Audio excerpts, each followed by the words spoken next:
السلام علیکم ورحمۃ اللہ وبرکاتہ۔ الحمد للہ رب العالمین والصلاة والسلام على اشرف الانبیاء والمرسلین نبینا محمد وعلى آلہ وصحبہ اجمعین وبعد۔ معزز دینی بھائیو، اللہ تبارک و تعالی کا بے پایا فضل و کرم اور اس کا احسان ہے کہ اس نے بندوں کے لیے نیکیوں اور ثواب کے گوناگوں مواقع رکھے ہیں۔ اللہ تبارک و تعالی نے فرض عبادات کی مشروعیت کے ساتھ نفل عبادات کو بھی مشروع قرار دیا ہے تاکہ ایک بندے مسلم فرائض کی ادائیگی کر کے نفل عبادات بھی انجام دے سکے اور اپنے نامہ اعمال میں زیادہ سے زیادہ نیکیاں اکٹھا کر سکے۔ انہی میں سے نفل روزے رکھنا ہے۔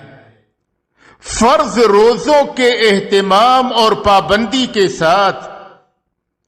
اگر بندے مسلم نفل روزوں کا اہتمام کرتا ہے تو نبی اکرم صلی اللہ علیہ وسلم سے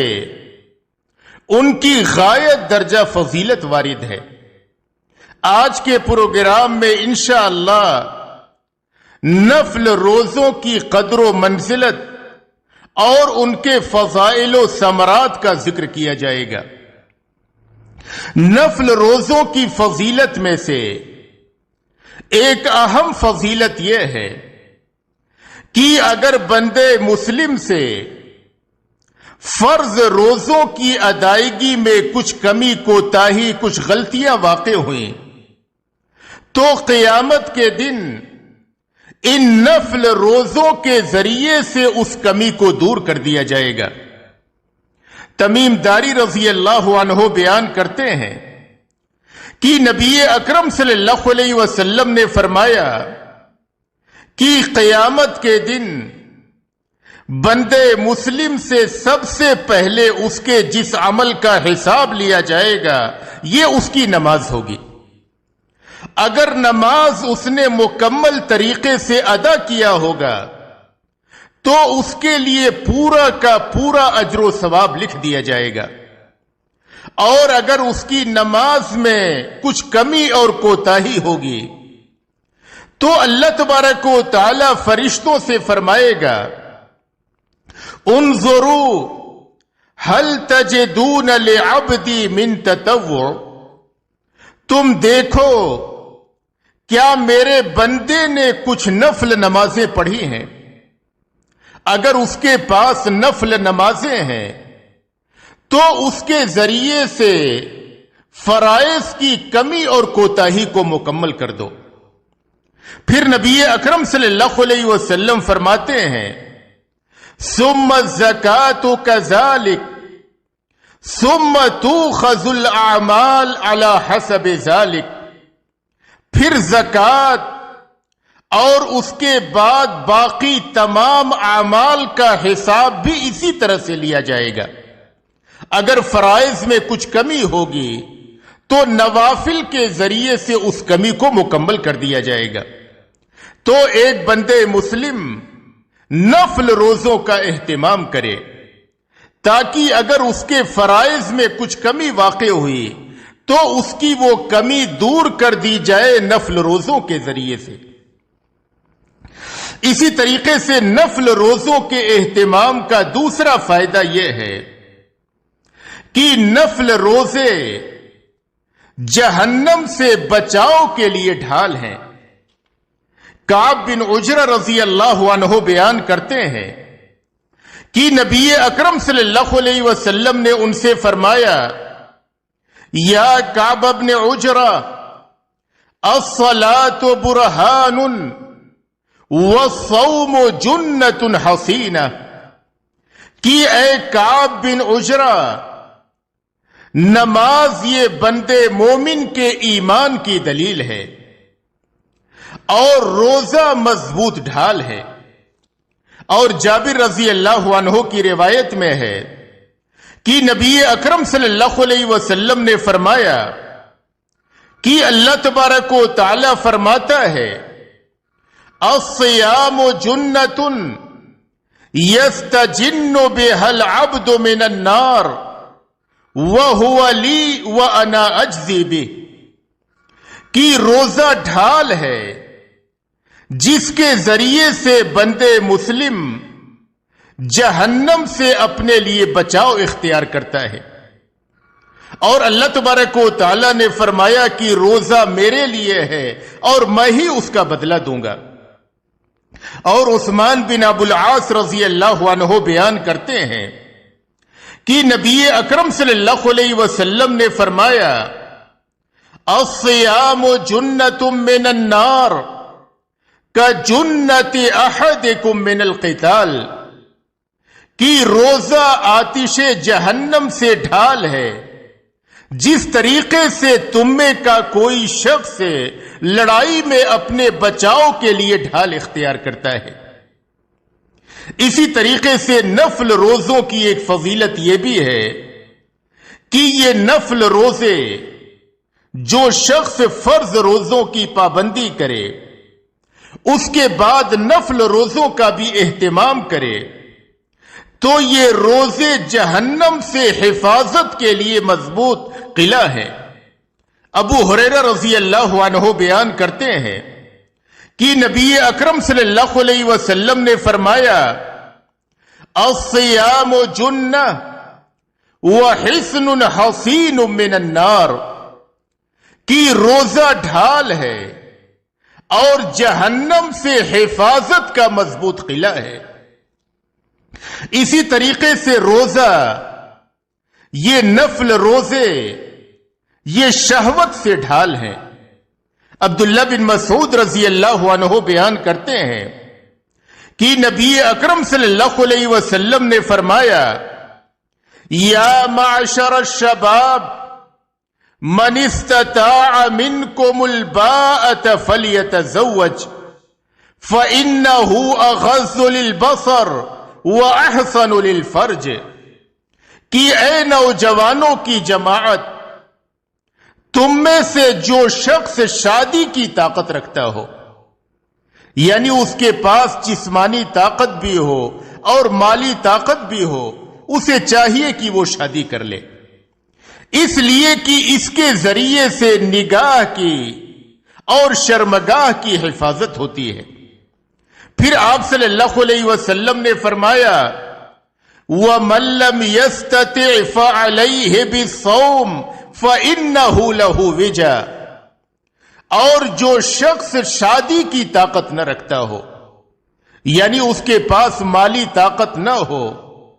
تو اسے چاہیے کہ وہ نفل روزوں کا اہتمام کرے، اس لیے کہ یہ نفل روزے شہوت سے ڈھال ہیں۔ اسی طریقے سے روزہ جیسی کوئی دوسری عبادت نہیں ہے، یہ اس قدر اہم عبادت ہے کہ نبی اکرم صلی اللہ علیہ وسلم نے فرمایا کہ روزہ جیسی کوئی دوسری عبادت نہیں۔ ابو امامہ رضی اللہ عنہ بیان کرتے ہیں کہ میں نے نبی اکرم صلی اللہ علیہ وسلم سے کہا مرنی بِأَمْرٍ يَنْفَعُنِيَ اللَّهُ بِهِ، کہ اے نبی صلی اللہ علیہ وسلم آپ مجھے کسی ایسے کام کا حکم دیجئے جس پر میں عمل کروں تو اللہ تبارک و تعالی اس کے ذریعے سے مجھے فائدہ پہنچائے۔ تو آپ صلی اللہ علیہ وسلم نے فرمایا علیک بالصوم فإنہ لا مثل لہ، تم اپنے اوپر روزہ کو لازم کر لو، اس لیے کہ اس جیسی کوئی دوسری عبادت نہیں ہے۔ اور دوسری روایت کے الفاظ ہیں علیک بالصوم فإنہ لا عدل لہ، تم اپنے اوپر روزہ کو لازم کر لو، اس کے برابر کوئی دوسری عبادت نہیں ہے۔ تو روزہ ایک عظیم عبادت ہے، اس کے بیش بہا فوائد اور ثمرات ہیں، لہذا ایک مسلمان فرض روزوں سے فراغت کے بعد کثرت سے نفل روزوں کا اہتمام کرے۔ روزوں کی چھٹی فضیلت یہ ہے کہ روزے دار باب الریان سے جنت میں داخل کیے جائیں گے۔ حضرت ابو ہریرہ رضی اللہ عنہ بیان کرتے ہیں کہ نبی اکرم صلی اللہ علیہ وسلم نے فرمایا، جس نے نمازوں کا اہتمام کیا ہوگا وہ باب الصلاۃ سے جنت میں بلایا جائے گا، جس نے جہاد کا اہتمام کیا ہوگا وہ باب الجہاد سے جنت میں بلایا جائے گا۔ وَمَنْ كَانَ مِنْ أَهْلِ الصِّيَامِ دُعِيَ مِنْ بَابِ الرَّيَّانِ، اور جس نے روزوں کا اہتمام کیا ہوگا، بکثرت روزے رکھے ہوں گے، وہ شخص باب الریان سے جنت میں بلایا جائے گا۔ اور جس نے صدقہ و خیرات کا اہتمام کیا ہوگا وہ باب الصدقہ سے جنت میں بلایا جائے گا۔ ابو بکر رضی اللہ عنہ نے پوچھا کہ اے نبی صلی اللہ علیہ وسلم، کیا کوئی ایسا بندے مسلم بھی ہوگا جو ان تمام تر دروازوں سے جنت میں بلایا جائے گا؟ آپ صلی اللہ علیہ وسلم نے فرمایا کہ ہاں، بہت سے لوگ ایسے ہوں گے جو ان تمام تر دروازوں سے جنت میں بلائے جائیں گے، اور مجھے امید ہے کہ تم انہی میں سے ہوگے۔ نبی اکرم صلی اللہ علیہ وسلم نے ایک اور حدیث میں فرمایا، ان فی الجنت بابا یقال له الریان يدخل منه الصائمون یوم القیامہ، کہ جنت میں ایک دروازہ ہے جسے باب الریان کہا جاتا ہے، اس سے صرف روزے دار داخل ہوں گے۔ جب وہ داخل ہو جائیں گے تو یہ دروازہ بند کر دیا جائے گا اور ان کے علاوہ کوئی اور داخل نہ ہو سکے گا۔ اسی طریقے سے نفل روزوں کی ایک فضیلت یہ بھی ہے کہ نفل روزوں کے ذریعے سے بندے مسلم کے گناہ معاف ہوتے ہیں۔ یہ نفل روزے بندے مسلم کے گناہوں کے لیے کفارہ بنتے ہیں۔ حذیفہ بن یمان رضی اللہ عنہ بیان کرتے ہیں کہ نبی اکرم صلی اللہ علیہ وسلم نے فرمایا، فتنۃ الرجل فی اہلہ ومالہ وولدہ وجارہ تکفرها الصلاة والصوم والصدقہ والامر والنہی، کہ آدمی اپنے اہل و عیال، مال اور پڑوسی کی وجہ سے غلطیوں اور گناہوں میں مبتلا ہو جاتا ہے۔ نماز، روزہ، صدقہ و خیرات، بھلائی کا حکم دینا، گناہ کے کاموں سے روکنا، ان نیکیوں کی وجہ سے اس کی وہ غلطیاں اور اس کے وہ گناہ مٹ جاتے ہیں۔ تو یہ نفل روزے کفارہ ہیں بندے مسلم کے گناہوں کے لیے۔ اسی طریقے سے 8ویں فضیلت یہ ہے کہ جو بندے مسلم رمضان کے روزے رکھنے کے بعد نفل روزوں کا بھی اہتمام کرے تو ان روزوں کے ذریعے سے بندے مسلم کے دل سے کینہ و کپٹ کا خاتمہ ہوتا ہے، جیسا کہ عبداللہ بن عباس رضی اللہ عنہ کی روایت میں ہے۔ وہ کہتے ہیں کہ نبی اکرم صلی اللہ علیہ وسلم نے فرمایا، صوم شہر الصبر وثلاثۃ ایام من کل شہر یذہبن وحر الصدر، کہ رمضان کے روزے اور ہر مہینے میں 3 روزے، اس کے ذریعے سے دل کے کینہ و کپٹ کا خاتمہ ہوتا ہے۔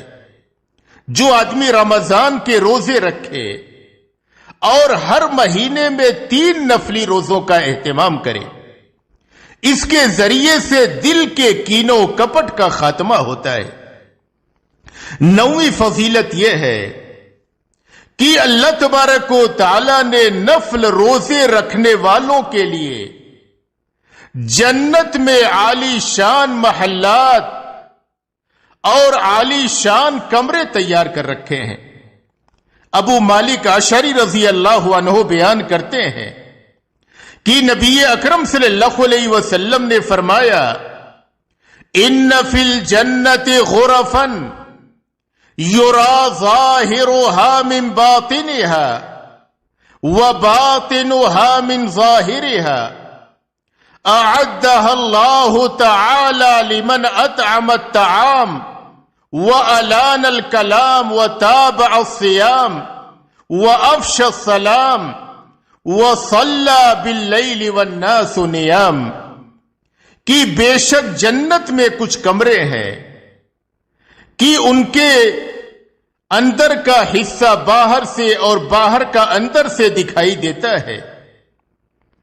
اللہ تبارک و تعالی نے یہ عالی شان کمرے اور محلات ان کے لیے تیار کر رکھے ہیں۔ جو کھانا کھلائے، بات کرے تو نرمی کے ساتھ بات کرے اور بکثرت روزے رکھے، سلام کو عام کرے، اور جب سارے لوگ سو رہے ہوں تو اٹھ کر کے نفل نمازیں پڑھے۔ ایسے لوگوں کے لیے اللہ تبارک و تعالی نے یہ کمرے تیار کر رکھے ہیں۔ اور اگر یہ نفل روزے موسم سرما میں رکھے جائیں تو بلا کسی کلفت اور پریشانی کے حاصل ہونے والا اجر و ثواب ہے، جس کو نبی اکرم صلی اللہ علیہ وسلم نے ٹھنڈی غنیمت سے تعبیر کیا ہے۔ یعنی موسم سرما میں دن چھوٹا ہوتا اور بھوک و پیاس کی شدت نہیں ہوتی ہے، یعنی بلا مشقت کے روزے کا اجر و ثواب ملتا ہے۔ عامر بن مسعود رضی اللہ عنہ بیان کرتے ہیں کہ نبی اکرم صلی اللہ علیہ وسلم نے فرمایا، الغنیمۃ الباردہ الصوم فی الشتاء، کہ موسم سرما میں روزے رکھنا یہ ٹھنڈی غنیمت ہے۔ 11ویں فضیلت یہ ہے کہ روزہ قیامت کے دن روزے داروں کے لیے شفاعت کرے گا۔ عبداللہ بن عمرو بن عاص رضی اللہ عنہ بیان کرتے ہیں کہ نبی اکرم صلی اللہ علیہ وسلم نے فرمایا، الصیام والقرآن یشفعان للعبد یوم القیامہ، کہ روزہ اور قرآن یہ دونوں بندے مسلم کے لیے قیامت کے دن شفاعت کریں گے۔ روزہ کہے گا کہ اے میرے رب، میں نے اسے دن میں کھانے پینے اور شہوت کی تکمیل سے روکے رکھا تھا، فشفعنی فیہ، اس کے تعلق سے میری شفاعت قبول فرما لے۔ اور قرآن کریم کہے گا کہ منعتہ النوم باللیل فشفعنی فیہ، میں نے اس کو راتوں میں سونے سے روک رکھا تھا، یہ راتوں میں جاگتا تھا اور قرآن کریم کی تلاوت کرتا تھا، اس کے تعلق سے میری شفاعت قبول فرما لے۔ فیشفعان، ان دونوں کی شفاعت قبول کی جائے گی۔ جس نے کثرت سے روزے رکھے ہوں گے، روزے کی شفاعت کی وجہ سے اس بندے مسلم کو جنت میں داخل کیا جائے گا۔ جس نے قرآن کریم کی تلاوت کا اہتمام کیا ہوگا، قرآن کریم کی شفاعت کی وجہ سے وہ بندے مسلم جنت میں داخل کیا جائے گا۔ 12ویں فضیلت یہ ہے کہ جو شخص نفل روزے کی حالت میں ہو اور اسی حالت میں اس کا انتقال ہو جائے، اللہ تبارک و تعالی اپنے فضل و کرم سے اس شخص کو جنت میں داخل فرمائے گا۔ جیسا کہ حذیفہ رضی اللہ عنہ کی روایت میں ہے، وہ کہتے ہیں کہ نبی اکرم صلی اللہ علیہ وسلم نے فرمایا، من قال لا الہ الا اللہ ابتغاء وجہ اللہ ختم لہ بہا دخل الجنہ، کہ جس شخص نے لا الہ الا اللہ کہا اللہ کی رضا و خوشنودی کے حصول کے لیے، سچے دل سے اس نے کلمہ توحید پڑھا اور اسی پر اس کا خاتمہ ہو گیا، وہ شخص جنت میں داخل ہوا۔ وَمَنْ صَامَ يَوْمًا ابتغاء وجہ اللہ ختم لہ بہا دخل الجنہ، اور جس شخص نے ایک دن کا روزہ رکھا اللہ کی رضا و خوشنودی کے حصول کے لیے اور اسی حالت میں اس کا انتقال ہو گیا، وہ شخص جنت میں داخل ہوا۔ وَمَن تَصَدَّقَ بِصَدَقَةٍ ابتغاء وجہ اللہ ختم لہ بہا دخل الجنہ، اور جس شخص نے اللہ کی راہ میں صدقہ و خیرات کیا رب کی رضا و خوشنودی چاہنے کے لیے، اسی حالت میں اس کا خاتمہ ہو گیا، وہ شخص جنت میں داخل ہوا۔ روزے دار کے لیے دو خوشیاں ہیں۔ نبی اکرم صلی اللہ علیہ وسلم نے فرمایا وَلِلصَّائِمِ فَرْحَتَانِ، کہ روزے دار کے لیے دو خوشیاں ہیں۔ جب وہ اپنا روزہ افطار کرتا ہے اس وقت اسے خوشی حاصل ہوتی ہے، اور دوسری خوشی اسے اس وقت حاصل ہوگی کہ جب وہ اپنے رب سے ملاقات کرے گا اور اپنے روزے کے بے پایا اجر و ثواب کو پائے گا، اس وقت اسے دوسری خوشی حاصل ہوگی۔ روزے کی 14ویں فضیلت یہ ہے کہ جب روزے دار روزے کی حالت میں دعا کرتا ہے یا افطار کے وقت دعا کرتا ہے تو اللہ تبارک و تعالی اس کی دعا کو قبول فرماتا ہے، اس شخص کی دعا رد نہیں کی جاتی ہے۔ ابو ہریرہ رضی اللہ عنہ بیان کرتے ہیں کہ نبی اکرم صلی اللہ علیہ وسلم نے فرمایا ثلاثۃ لا ترد دعوتهم، کہ 3 طرح کے لوگ ایسے ہیں کہ ان کی دعائیں رد نہیں کی جاتی ہیں، وہ اللہ کے ہاں شرف قبولیت حاصل کرتی ہیں۔ پہلے نمبر پہ عدل و انصاف کرنے والا حکمران، دوسرے نمبر پہ روزے دار یہاں تک کہ افطار کر لے، جب وہ روزے کی حالت میں ہوتا ہے اور دعائیں کرتا ہے تو اللہ تبارک و تعالی اس کی دعا کو قبول فرماتا ہے۔ تیسرے نمبر پہ مظلوم کے دل سے نکلی ہوئی دعا، اگر مظلوم بد دعا کر دے تو اس کی یہ بد دعا فوری طور پہ قبول ہوتی ہے۔ اور بعض دوسری روایتوں میں ہے الصائم حین یفطر، کہ روزے دار کی دعا قبول ہوتی ہے جس وقت وہ افطار کر رہا ہوتا ہے۔ افطار کے وقت جو دعا کرے اللہ تبارک و تعالی کے ہاں وہ دعا قبول ہوتی ہے۔ تو یہ نفل روزوں کے کچھ فضائل اور ان کی اہمیت اور قدر و منزلت تھی۔ ہر مسلمان کو چاہیے کہ وہ نفل روزوں کا اہتمام کرے، جب بھی اسے موقع ملے وہ نفل روزوں کی پابندی کرے۔ انشاءاللہ اگلے پروگرام میں اس بات کی وضاحت کی جائے گی کہ وہ کون سے نفل روزے ہیں جو نبی اکرم صلی اللہ علیہ وسلم سے ثابت ہیں۔ آپ صلی اللہ علیہ وسلم کن روزوں کا، کن ایام کے روزوں کا اہتمام کرتے تھے اور آپ صلی اللہ علیہ وسلم نے اس کی ترغیب دی ہے۔ اللہ تبارک و تعالی سے دعا ہے کہ اللہ تبارک و تعالی ہمیں نفل روزوں کے اہتمام کی توفیق عطا فرمائے، اور جب تک اس دنیا میں رکھے ایمان و اسلام پہ رکھے، اور جب ہمارا خاتمہ ہو ایمان و اسلام پہ ہو۔ وآخر دعوانا ان الحمد للہ رب العالمین۔